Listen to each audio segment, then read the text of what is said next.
Hello everyone! So ito na po guys yung mga tanim kong sibuyas. Again, red onions po yan. Ito po yung mga kauna-unahan kong tinanim.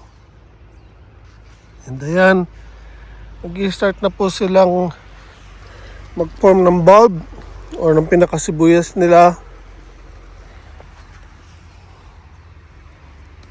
Ayan, so far, magaganda po mga sibuyas natin. Itong sa lugar lang na ito, mga nagdapaan kasi nag-overgrown yung mga weeds or damo.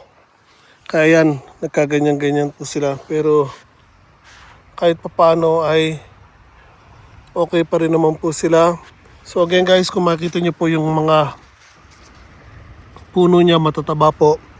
Kasing taba po ng hintuturo ko na. At yung iba, mas mataba pa. So, hoping for the best tayo guys sa mga tanim natin si Boss. Yun ang taba no, ang ganda ng puno. Yun. So again, marami yan guys. So, 2 varieties ng sibuyas ang tanim natin. Red onions, meron tayong brown. Tapos again, yung isang haba na yan, puro bawang.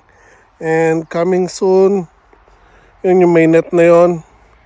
Nagpunla tayo ng 40,000 seeds ng sibuyas.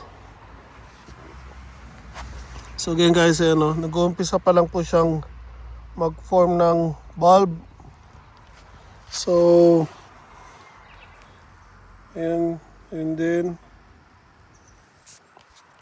So again, magaganda po ang kinalabasan ng mga tinanim natin sibuyas. So, bibili lang po ako ng gamot pang spray sa kanila para sa insekto. And sa pampalusog po para sa kanila para biglang paglakihan yung mga laman nila na sibuyas. Medyo malalayo na andun. Siguro naggalaw kasi nung nagdamo ko. So, yan guys, I'll keep you updated sa mga tanim po natin na sibuyas. Again, nandito po tayo sa bundok sa Japan. Meron po tayong farm dito.